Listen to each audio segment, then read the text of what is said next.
তাক মৰাটো ঠিকছে মাৰিম তই গম পাবি তাক মাৰাটো ঠিকছে মাৰিম তই গম পাবি মামাৰ কাষ পোৱালৈকেহে ভাগিনৰ বিপদ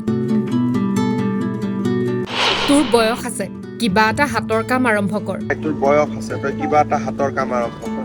এবাৰ মামাক লগ পালে সমস্যা শেষ বুলিয়ে ধৰক মুখ্যমন্ত্ৰী আৰু সাধাৰণ ৰাইজ নহয় যেন নিজ ভাগিনকহে আশ্বাস মামাৰ মুখ্যমন্ত্ৰীৰ পৰা মামা হৈ পৰা এই যাত্ৰাত এনে অসংখ্য ভাগিনৰ সমস্যা অসুখ শিক্ষা অভাৱ আদিৰে পৰিয়ালৰ গুৰি ধৰোঁতা হিচাপে সহায় কৰি আহিছে মুখ্যমন্ত্ৰী ডক্টৰ হিমন্ত বিশ্ব শৰ্মাই যাত্ৰাপথত ভাগিনে অভিযোগ কৰিলে মুখ্যমন্ত্ৰীক বাল্য বিবাহ কৰি স্বামীয়ে খেদি দিছে সন্তানসহ মহিলাক সন্তানসহ মাতৃগৃহত থকা মহিলাক আশ্বাস দিয়াৰ লগতে পঢ়া শুনা বা হাতৰ কামত লগাৰো উপদেশ দিলে মামাই মামা ভাগিনৰ এই মুহূৰ্তটো সামাজিক মাধ্যমত শ্বেয়াৰ কৰি মুখ্যমন্ত্ৰীয়ে লিখিলে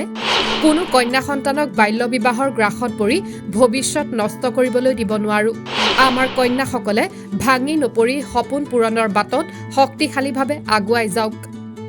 মুখ্যমন্ত্ৰীৰ এই আশ্বাসে সাহস দিছে এনে পাৰিবাৰিক অশান্তি বা সমস্যাত ভুগি থকা হাজাৰ হাজাৰ মহিলাক মুখ্যমন্ত্ৰীৰ পৰা মামা হোৱাৰ যাত্ৰাত এনে লাখ লাখ ভাগিনে লাভ কৰিছে মামাৰ সাহস সেইবাবে প্ৰিয় মুখ্যমন্ত্ৰী ডক্টৰ হিমন্ত বিশ্ব শৰ্মা